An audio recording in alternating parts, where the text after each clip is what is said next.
puta o manalo. Honedanu se ne traje la mendo Yesuvia mana Yesuvia o manalo Chaze quinto Yesuvia o manalo Yesuvia o manalo Se quinto Yesuvia mana Dadi via o manalo Se quinto Yesuvia Pourquoi nous Jésus Nazareth en beauté Est-ce que tu veux acclamer le Seigneur?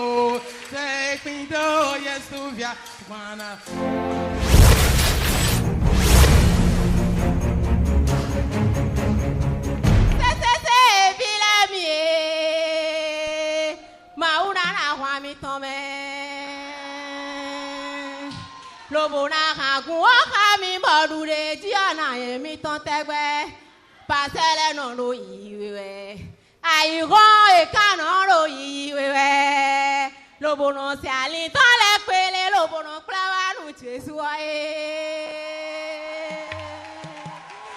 le kana lo yiwe pasele e kana lo yiwe lobono se ali ton le pele lobono plawa nu Jesu mi jemo e kana de mene wa mi dewe kana mo do fisi we mi mo kagun o to ka mo ni dure ji ana mi ton tegbe mi jemo e kana de mene wa mi dewe kana mo do fisi we mi mo kagun o to ka ni dure ji ana mi ton iye se mi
Que Hosanna ni Jésus.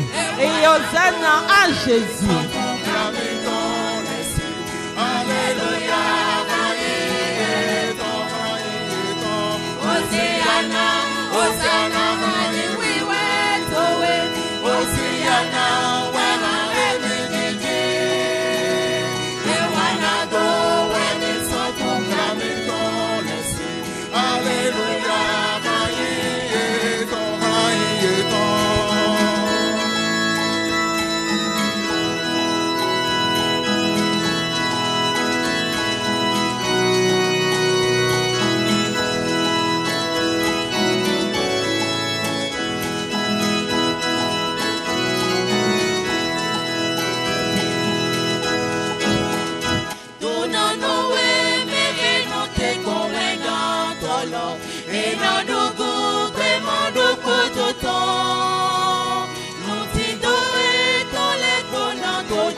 Alléluia. Amen.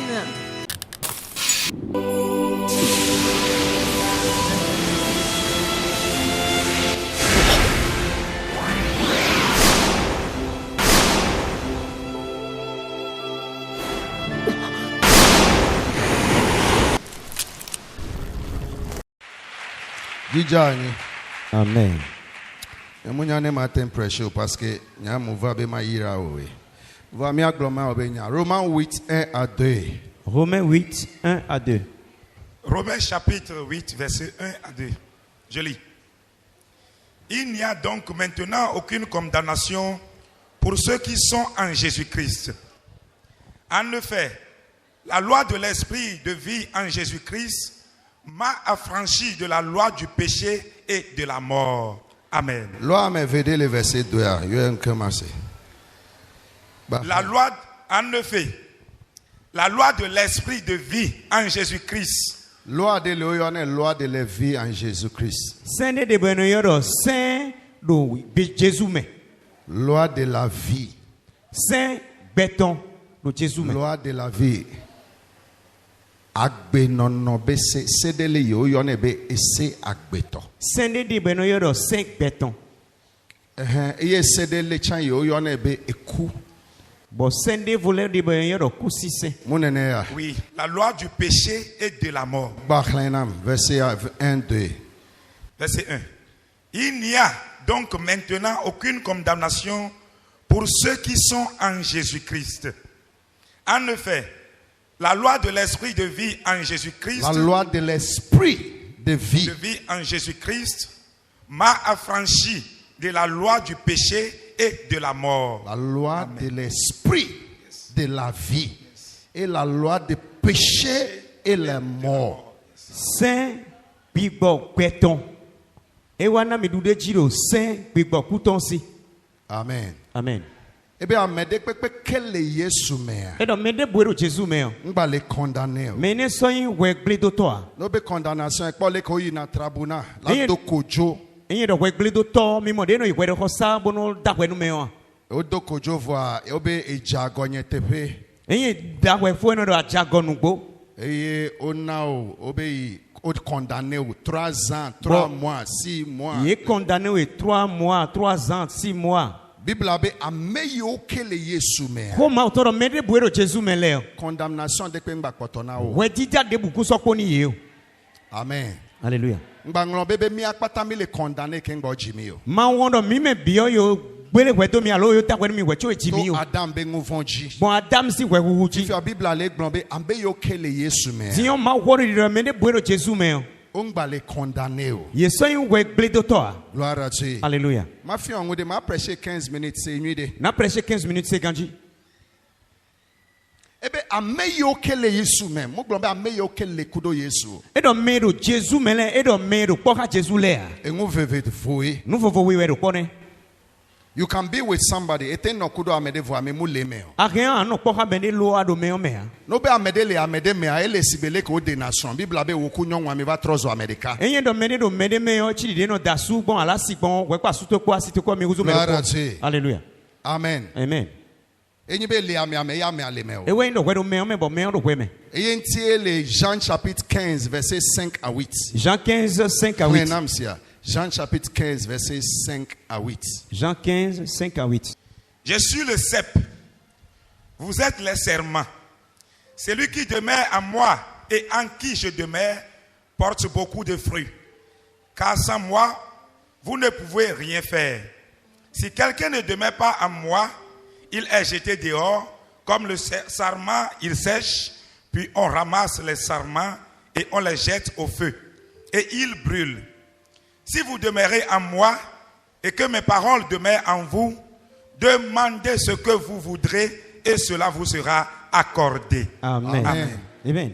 Moule illustrate na ngui ke fion ngui ko glona be le ngude me. Undo titi menu enu e yido yedo ndemeo. Ne so atibuba wada. Enya saint ala titon. Eye be le frais. Bon, edo mu. Eye so dade ati aji. Bo azeda tin lo jio. Amen. Amen. Ye mule ati amenti a ela pukwe. De mada tion udre suwa. Ena kujen ala ena kujen. Yicha ati elo. Ewe so do e de Wa suwa. mule ati amen. Lo eda tion de suwa. Ebe nyenyi ati a we ati aba wada. Edo mi wenya tion bo wenya la ni ation. Amen. Amen. Ebe vasere gameke e bodo ntinya munyicha mule me o. Edo kakani gwenu akporo tuche onye sundo weme. Ebe ne wo nene elle a reçu beaucoup. Edo yedo mo chenwe anadonu kon yi. Gloire à Dieu. Alléluia. Va ne me le menyo ye me nyemu le me wo. Eya makalo nyeme bo nyedo weme ya. E wan ekpe na fu. Hu eno chiyane. Donc condamnation encore le glombe ameyo kele Yesu me o mo le condamner wa. Wegledo mero dido mero Jesu me manyi wegledo na tole ya. O le glona ameyo kele Yesu me. Yero dido no mero Jesu melewe. Munya ameyo kele church me. Eyi meda misa melea. Church me no mo fion be le Yesu me o. A misa meni no yekledo aro Jesu me ya. Kafra me sokem amole hoyame amole ahoyame le segbenye tap gapopo yame ye odo azewu amenene de ole church me mele do wa mu fiambo le Yesu me o Kafra mele do kwe lo pe boda zedo memero fine bodo a misa home ye do Jesu me ya ele gbon ameyo kele ye me edo dido medo emi mele Ebene mu elemenye manomeo. Edo nya do nyeme onye na no kweme. Eye ngude pepeke la bio. Bonu de buya na biomio. Asi o lake. Aloto ina jewu. Eye ne jedokwa. Boye jetokun. Verse with ebe la jigba. Were so na chigba. Eye ne jigba ela na mujijo. Eya ka chigba ena na mi aya jije. Don we kenana jigba. Nueno na chigba. We kenana bene bio asi o kane. Nueno zueno simbo ye bio alo metono jewu. Munyi be la no kudeo. Ewe ina no poke ya. Vabe ela no eme. Nuwa ino ani no eyeme. Leke ono na eme do. Neno no eyeme gbon. Sibeleke asuku sivatrona zungu de ka. Dide asukwa sikpono aguzu ndo ko ogbon. Sibeleke atia ko awadale de ka. Dide atikwa lapo ndo ko ogbon. Nene Yesu be ava no ye me. Mo Jesu ro weni wa no emi me gbon. Eye ne chaila no me o. Bo emi de so emi na no gweme. Gloire à Dieu. Hallelujah. Eye ne nyi nene ya. Ekado mo jenwe yo. Mi abe ngusen. Ogron to yo. Eso na tia me mo Eno nene kosi ya. ati o me mo bi ala me mo ye. Amen. Hallelujah. Mi abe ngusen Afrika be so na. Ogron to yo fite no gosi. Eso na atia. Eno gosi ati o me. Va se de gameka atia lete. Kaka ni wene ati o do te yo. Eye potole me Bo ya. apo wo yin alabode ye me yo. Fika ye free avanale. Fite ati sise no tosi. Ati sisi amutona la tia anti o Ati de. sise no tosi ati goto owa. Ati sisi antona la tia ba wada. Ati sise no tosi awa alo Ye tia ala. bebe ne potole ye me. Ewe so me do yin akoro emi me yo. Ejio ewoela ati sisi atejio bela to. Ati sise on weji we na gbon. Gloire à Dieu. Hallelujah. Atia leke atia nyodoa. De ati onyo popo. Elakpale yiba ati sisi ame. Anamoro ati sise on me. Munene ya. Mo we no yin. Na atia lele doa. E ati on la son jewe yo. Muten produce ati Eno sisi si on nyilio. na sise je ka. Amen. Hallelujah. Ati sisi na na ijesi na atia. Ati sise we no tu ati on de. Fifi a ele glombe ne le menye. Edo di do yo. Ilo wero emi me yo. Ewa ati sisi ke la to le meu. Won ati sise na ton si we me yo. Ati sisi enyinke. Ati sise we yete.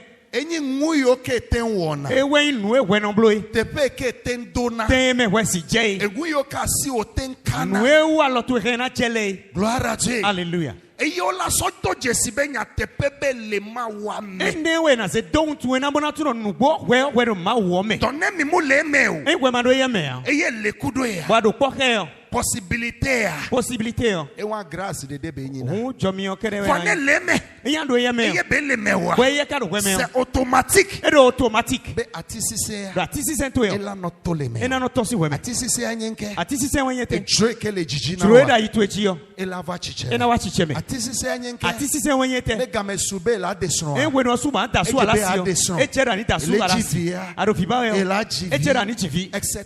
De boto de u de boto de u. Elado agbe ko yona be agbe gofla. Bwana do pe no yoro pe do go flame.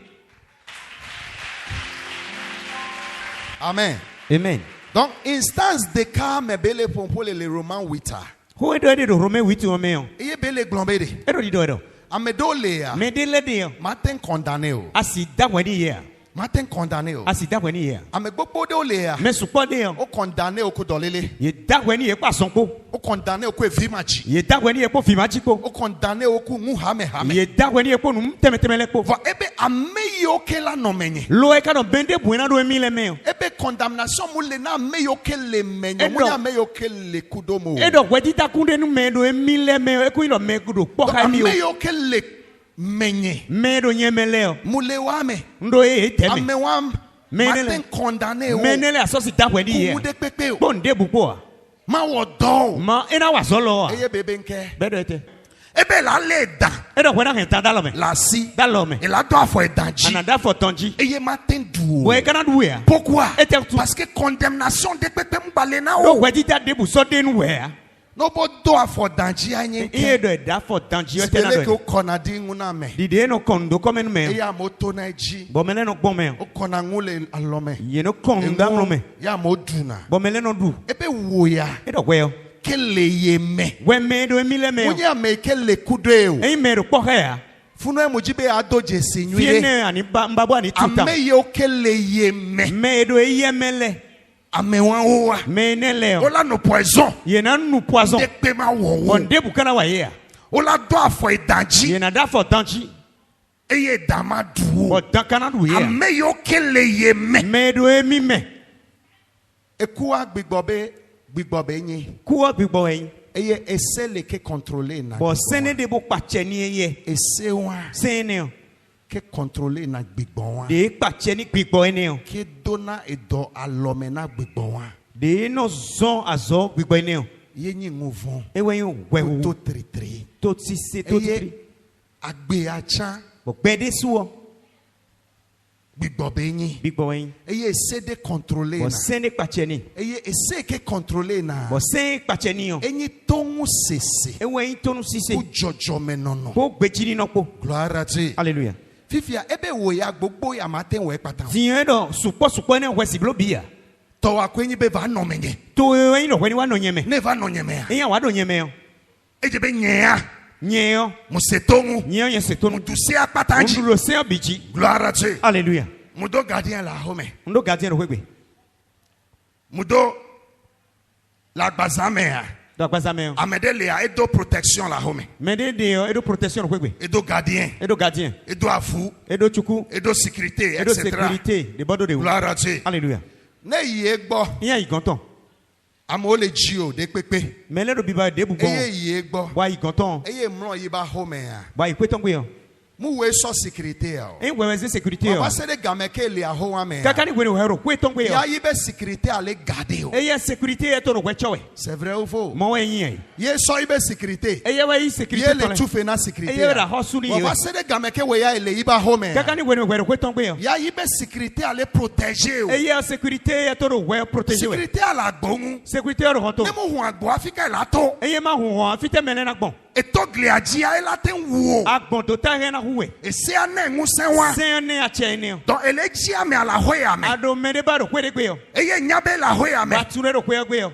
Va fika la to so ya hoya me. Fite kana gbom na bia kwede gbe. Eyo yo na be kachacha. Ewe no yoro kan chacha. Eye mi glo na be toti me be ma wo. Ewe mi no to ti mi si ba. Se be ma wo. Se Don amedo le o le pacha odo. Medele de Eyo ro. jibo la wo. Be baba na Wa wo. kame kebe gede se me We le we ke ka kwa. bia se mele o. Se be ma was bezo atrodo. Se si mi ono lele to e. E trona do. E don lele to e. Ezo atrona do. Mi ono lele to e. E comprend. Amono ko Me jeme. Yesu le glo wa. Mo Jesu ro di no yo ne. Don ebe ne no ye me. E do yan no mi me o. Ye no me wo. Bo mi le do we me o. Amede maten condamné o. Mende si da wenu ya. Ne no ye me. E we do mi me. Munyi be ne no ye gbo. E yan no gonton we. Ne no ye E me. yan no ye me o. Leke wo no na Yesu me do. Ne no Jesu me gbon. Ade azon lele hose me. Ana di son do ndidi me. Ame gbogbo de le ya. Me su pode o. O le ahwe me. Ye do kwegbe. Eye ngududu la ahwe ya Bon me. dudu ro kwegbe. Vo dogba le wo. Lo ko ve koro esi. Ça veut dire le ahwe ya me. E kle da do kwegbe. Vo ame munya ahwe me to. Lo ka yin kwegbe nu wa. Donc ele no te be ahwe me to ala ba kan ngududu asona. Ado te ro kwegbe si mele ni kan rubo se nu e. Ele ahwe ya me lo. E do kwegbe me. Eto la ahwe ya me leke ya. E to si kwegbe le o. Ela be wa ba ahwe wan lo. E ano kwe ton gbe Ame ne. bu dopo. Me de vole ko ho. Voya edole wi. Lo ye ko ver si. Leke wo no na Yesu me do. Ne no ino Jesu me gbon. Akpodo kio. Ana mo kwede. Sigbe ibe vi. Di viton don. Adi azonli. Ana di zonli. Sigbe ibe Di vi. viton don. Awo ngu. Ana blon le. Sigbe ibe Di vi. viton le don. Ado hose. Ana don didi. Le yi de kame. Do ye ko no me. Bene ya le mewo. Do ye do we me chewe. Ame bude pe maten so asika wo. Me de bu ku si da Eya lo ame tutu. bude pe maten glen wo. Bon me de bu ku si da Ewe lo ble. fion be le me. Ene o kle lo Eye kwede be ye le me. mewo. Be ye do we me nu gbo.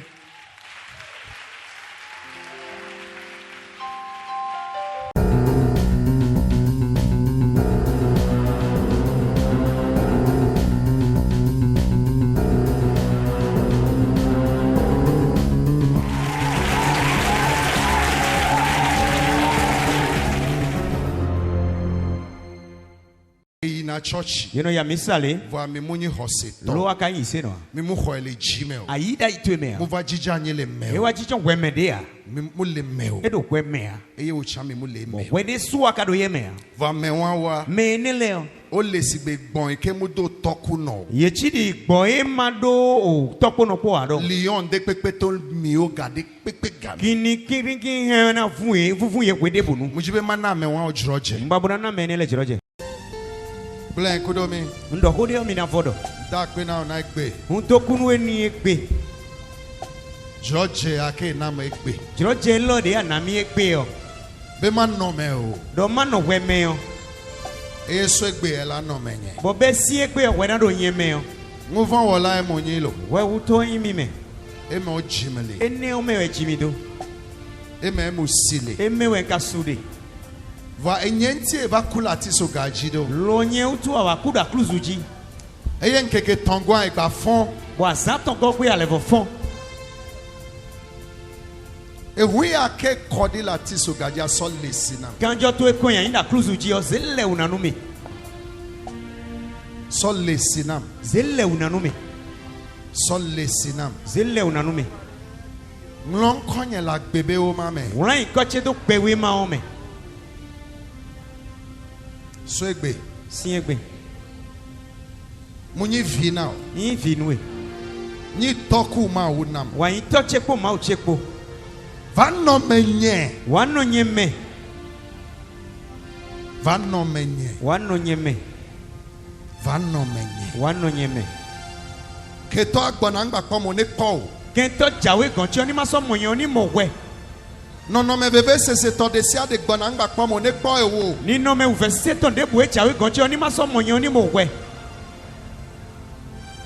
Muda pe na ona George. Ndo kunu eni chiro je lo. Muda pe na. Ndo kunu. Le Yesu ben come. Do Jesus sim come. Amen. Amen.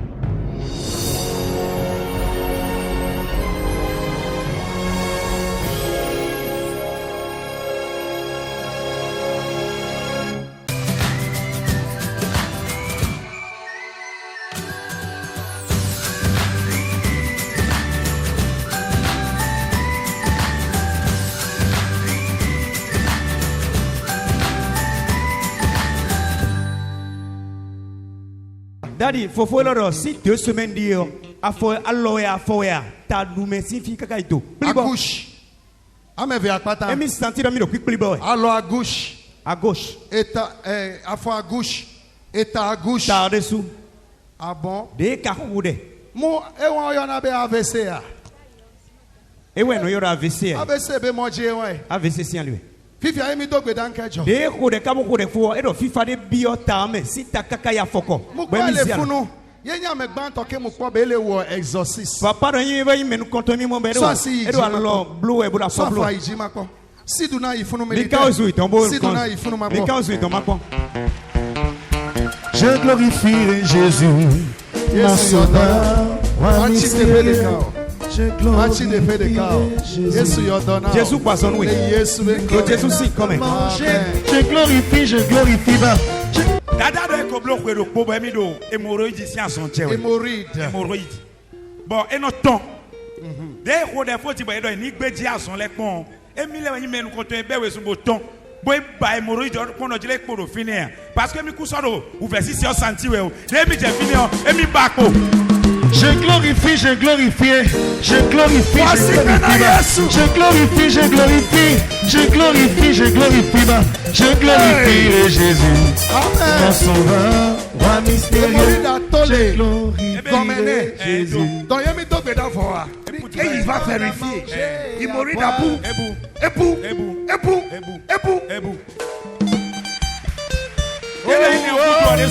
Yeah. Amen. Et donc, il y a un coup de tade de mi fin we mak budget. But they wap di de khole kakabo khole fo. Et donc FIFA de biota menu mi to. Ma o yodo na o tubeje. Oh. Yeah. Je glorifie Jésus, mon sauveur, roi mystérieux. Oui. Maman de mi do pe do nu mawe. Da for de mi vewe e ko yisu atom odi. Bon, emi na wa fi egbe de so ye zemi wa we. Mais de ko no de ko we o. Emi do santi lo jile nde do bubuje da for me. Nde do bubuje da for me ka mi wa mo lo jile no do jije we o afo fa be mi chite mi pe bo di son emi de su. Mama Mijo. Je glorifie ba. Je glorifie. Je glorifie ba. Je glorifie Jésus. Mon sauveur. Amen. Mao yodona. Hey, papa yaya. Papa was poor mako. Hey. Américain paralysé. Mais il est paralysé. Américain paralysé. Nkama wone. Et David de quoi nous maou papa to ti meton do dile. E blo nous soupa gbezan mi to me. E mi paralysé bi. 2 semaines et alors. Et 2 semaines. Dans 2 semaines, elle va faire paralysé. E paralysé bi. Mais maou to ti meton e na ba mi ko da forte. Nous eso ba mi do kwa nous maou zanzantion. E don de wati seli nu emi. Be mi do verse we. Mais we no de ko kaka bo de na fodion. E mi ba no ko e mi mono dile e mi fo da gbazan mi to me complet. Je glorifie, je glorifie, je glorifie, je glorifie, je glorifie, je glorifie, je glorifie, je glorifie, je glorifie Jésus, mon sauveur. Maman mi tourne là dans chemin de taoué de mi doué. De mi bleu ti o ko un mois ta ko ko me ko. E yi no wa de mi ko wa fi sansanti. Amode do de ho yo. E mi modo fi fa de biota be. Ho me de su de do dudu e de su bu. E we mi de mi na to pe ma o poison we. Mo confirmer je glorifie, je glorifie, je glorifie, je glorifie. Amen. Je glorifie. Nkama wone. Mama ilo do chebende. Do de ho me no do mi so. Bo no do dudu e bo mu de no do sadi we. Bo ni ete do mi pa e no do nu se we. No do.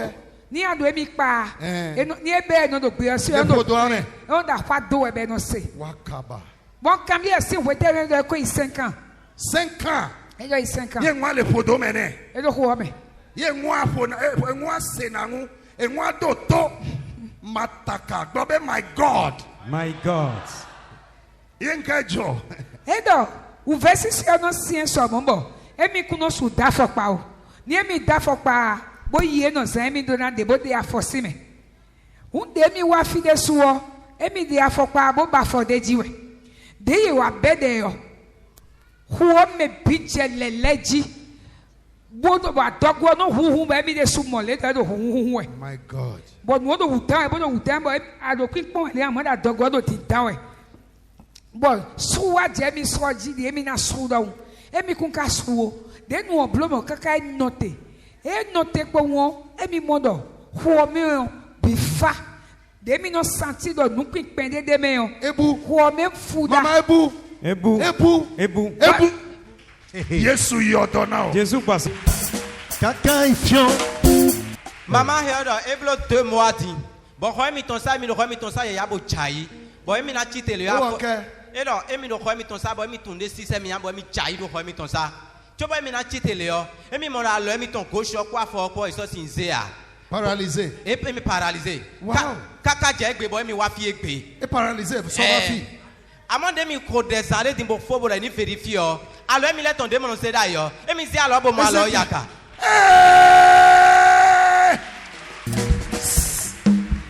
Kwa miracle, kwa pe nyong wa le fa vi. So se a iji mako. Von zomako.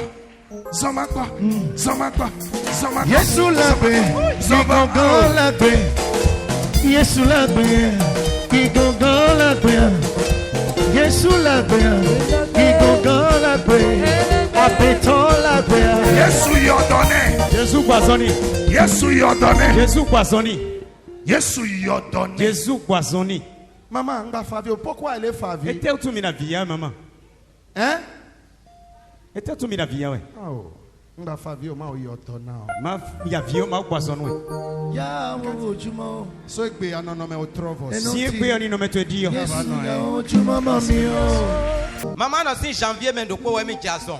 Ason jija gudo afo mi ton ko alo mi ton he ko sinze a. E mi to to ko yo, ye do AVC we. Hey. E apere nko ame ne alo ame ton wa AVC ma o le yi ona o. Ma o do AVC si azo gboni we.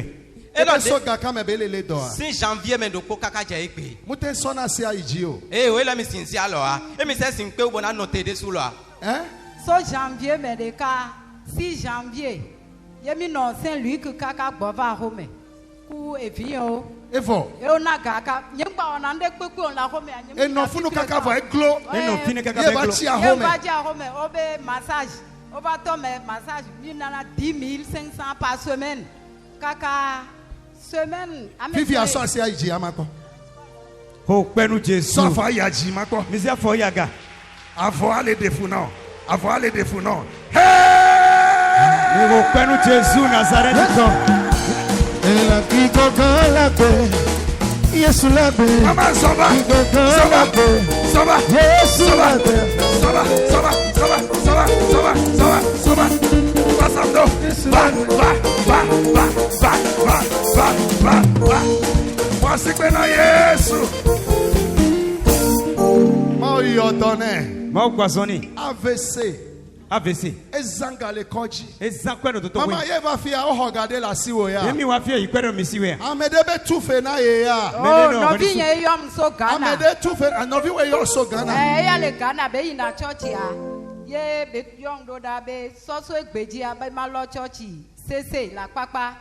Be so gado da. Ye ti e va fia do. Ye ya pe ngwa papa seve. O kwenu Jesu. Ghana. Hallelujah.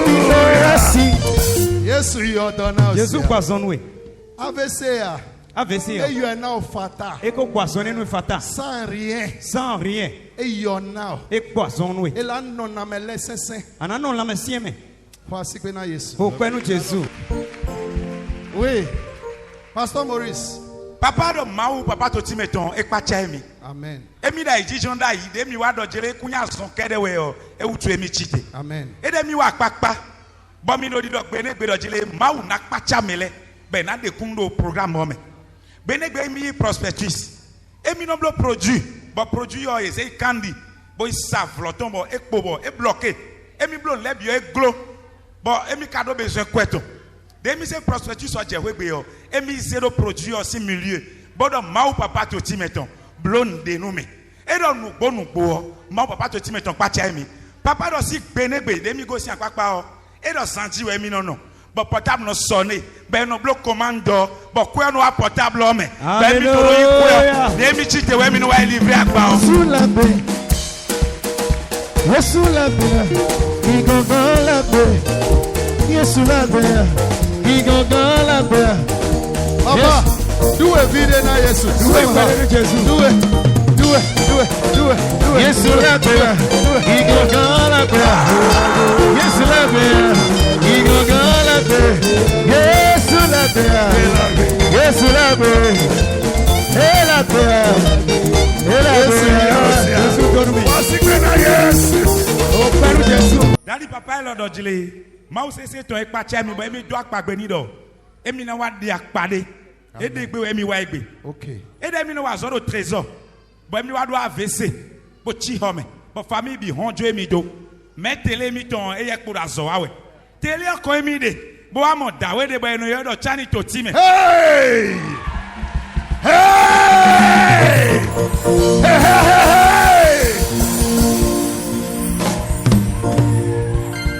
Papa de mi mon dawe ne emi do jile dawe lo maou na sembo na gwazonu mi.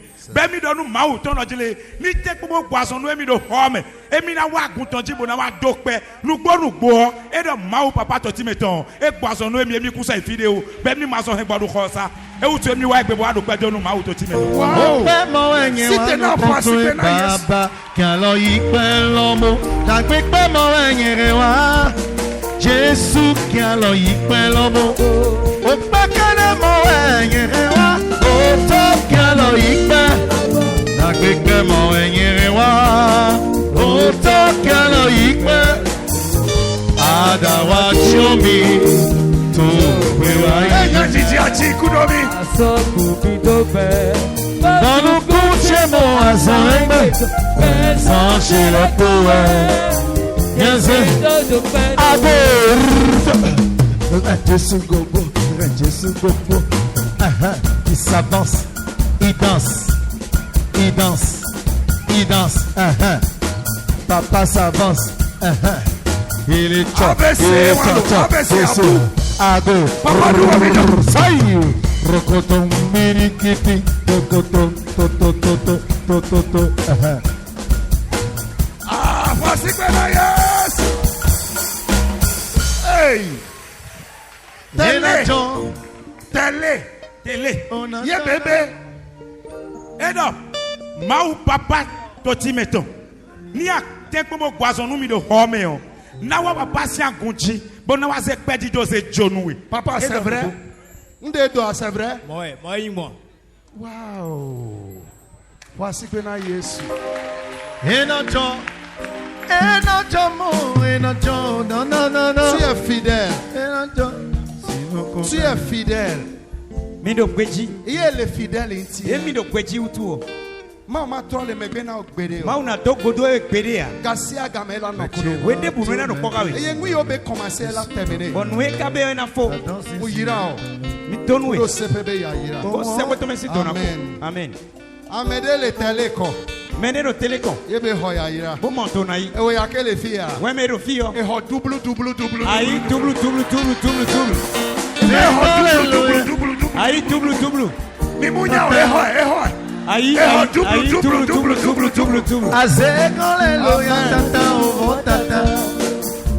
Amado jile asue mi tonji we no jedo jenuko.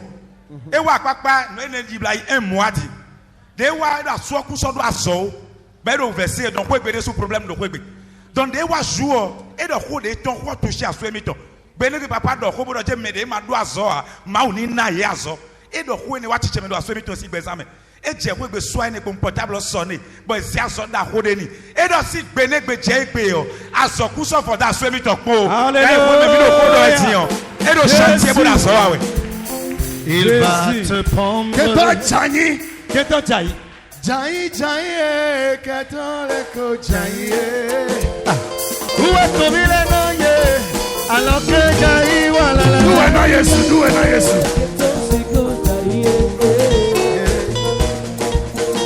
Amen. Omo le pro.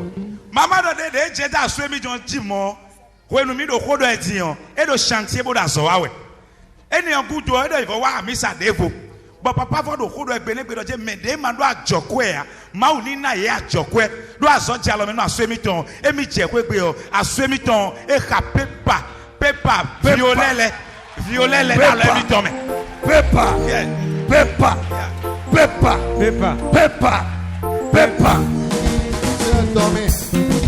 Amen. Voici que na Yesu. Voici que na Yesu. Et nation dans odo. Ça veut dire mi abe church yin CCC. Ne mi no emea. Ma ola gba wo ya ke wu nene na. Agumito yin CCC mi no me o ma una le voblo no e voici que na Yesu. Oui. Mama mi to lebi na to kwenu ma o CCC to. Do ko elo sa de mi wa egbe e pa chai mi. Do ko me we no do mi so we de bunu. Bo e mo ri de ye ka ton mi ti o 4 mois di e ku so le ko. Étonné. E tombo do fine. Mo le toro. My God. Hunde de be do fi kaka papa do ko do e mo ri du bo le di tombo pon. E mi tombo pon nu e do fine ombu. Alléluia. Jésus. C'est 4 mois où il doit le corps. Et pour et mi senti when they be the order. Nyatepeya. Ebu fika beyi. Ebu mimunya fi beyi o. Ma yo dona osia. Ma o poisson oui. Ma gba trova o. Alléluia, voici que na Yesu. Maman mi ton là le chobo mi na de kundi de gbeton. Donc ma ou poisson de mi e blo 3 mois di. Et dans 5 ans ouais mi j'ai tension si en son là. Pour à son zanji lo kwe mi ton gbe. Kwe gbe ouais mi de gbe lo ko bo vie mi ton le ta télé. Wa mon oui wa CCC ton télé. Bon vie mi ton le wa donner mi no. À son de jemi de yo. Me de vo kundi de ton na ro télé lo CCC de ji. E mi le de suni wa. E do mi te ko kaka bo je télé lo kon. Gbe papa lo di do me de bude da son je wo ni si alo ton lo télé yo ji. E na nu ason hen gbode ji. Nu gbonu gbe mi si alo mi ton lo télé yo ji. E do alo mi zero télé yo ji bo papa lo de ho yo. Wow.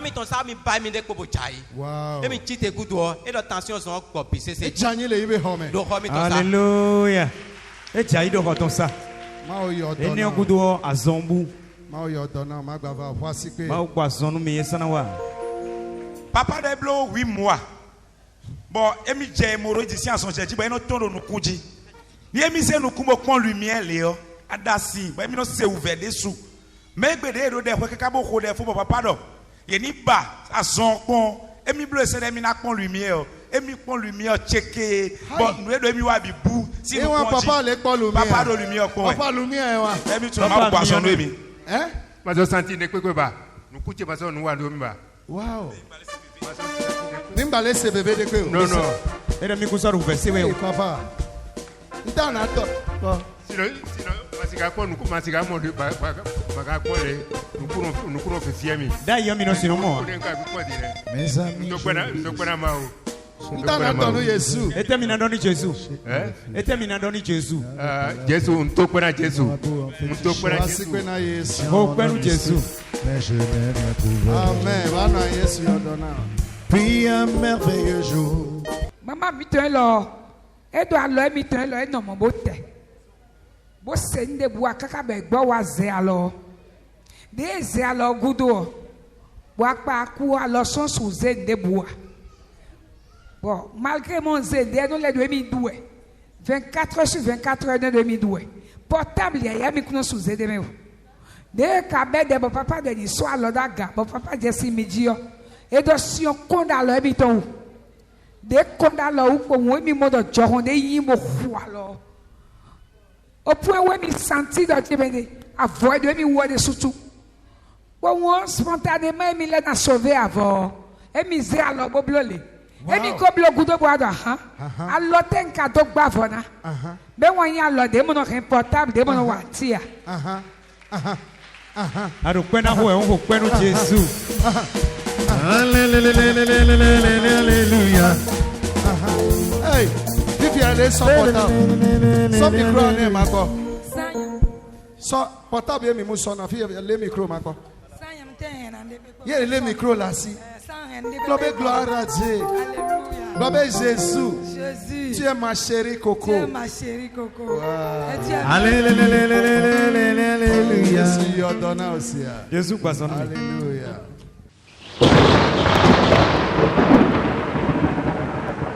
Bẹ́sí àṣà torí gẹ́gẹ́gẹ́gẹ́ àjẹgbé lọ ẹ̀yin dọ̀ wé dọ̀ ǹsìnkú xa ǹsìnkú xa lọ mina kó dọ̀ ká bọ̀ àyìnà hàn bẹ́sí ègbé yẹn tó jàfi ègbé lọ lẹ́gbàrí gan alina mi ẹ̀yin dọ̀ ǹjẹ̀dé yọ̀pọ̀ ìyàwó di alina mi gẹ́gẹ́gẹ́ bọ̀ ǹdó wa fi ẹ̀bá inú jíwu bo àgbọ̀pẹ̀ mi àvòvé mi tí àṣà torí egbò jáwúre wà lámi gẹ́gẹ́ àfíjẹ́ yìí sọ̀wà jáwúre àfíjẹ́ fi dò sọ. ẹ̀rọ ẹ̀ wà fi ọ̀ ẹ̀nà mọ̀ àsán hẹ̀ gbọ̀ ẹ̀ wẹ̀ sọ̀bọ̀ yín lọ wa. Dieu me fait des miracles. Il me donne ce que moi-même je n'attendais pas. Vraiment, je remercie le Seigneur.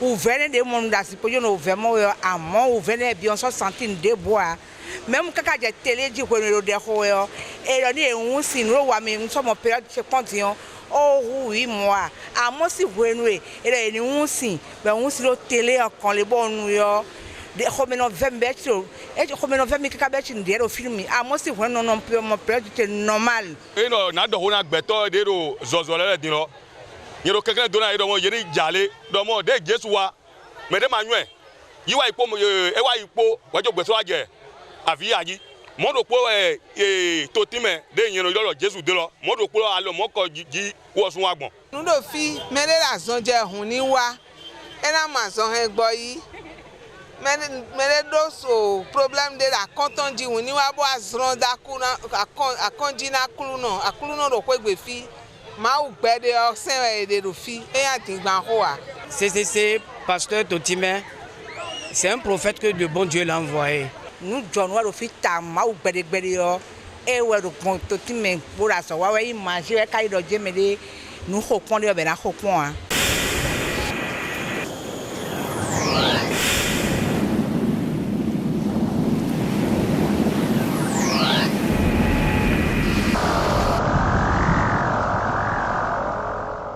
Novi hoseto ekele teleko. Novi che seno e do telekon e. Yesu yirao. Jésus donwe. Negba yirao subos. Ni levo donwe de bodo de u. Mutona totime chine. Jeno yomi no totime chine. Emission ami so CCC leke nyadoa. No iwe lo ego si agunse se ton ji di atungbon. Ewe ya kele le dom chibe ma dogbe dana. We me da son chen we on ba bona ho den we. Va kembo ma dogbe dana ma glonya de na. We chonka na ho den we ma do ho den we. Season de sia de ko ngu ma wona. Chire do kuro popo nu e ma no wa po e. Ewe ntok po kunu de de ya o. We de su po kunu di de lo lebi. Ma liberté totale be kunu de de. Juro koko jije si kunu di de lo lebi. Ne se gade pepe game be se le o programme fide pepe ke le ajagbagba va. Iya se période se no programme blo no fide boya de o tempo bo ma gon programme ne o. Parce que mon fan do eno fa de boa. Ewe ya le GV. We me do viba we. Ewe ya le ledo. We me da son che we. Ewe ya le blocage. We me ali glondo bitimi. Ngo den we. Dra lo le tele aji. Dra lo se do tele aji. Mudo fifode de sia de kele wodola gbe. Mudo nu to de boya so wa we do pesa to me. Enwe jie veve sese wa tova mudo fifode. Nu echi u versi ne pombo pesa to me. Eye mo ble. Bon plan nu ne. Bene to la gbe o me. Oni ton si pesa to me. Odoyoyo. Yes o le foyer o me. Do wento to me. Les finances o me. Wa kwesi kame. La gbasa o me. La gbasa to me. Sa me ya. Do kan cho me ya. Ne me ya. Do kan me ya. Zo me ya. Do me ya. Odoyoyo. Yes o bo. O ya le GV. We me do viba we. Pokunu de ya. Pokunu de lole. Fie viele sigbe bonbon. Fie lo vi o chi di bonbon. Vana va soto aussi. Wa boise toi. Yesu ne yira. Appel constitutionnel du Christ. CCC Akpakpa. Dimanche. Premier culte. Anglais-français. 8h. Deuxième culte. Mina. Fond. Mardi. Étude biblique. 19h. Mercredi. 10h. Culte de miracle. En Mina et Fond. Jeudi. Culte de miracle. 19h. Français-anglais. Veillée de prière chaque premier vendredi du mois à partir de 22h. CCC Glodjigbe. Mardi 19h, enseignement. Jeudi 19h, culte de guérison. Samedi 9h, culte de miracle. Dimanche 9h, culte d'inspiration. Veillée de prière chaque premier vendredi du mois à 22h.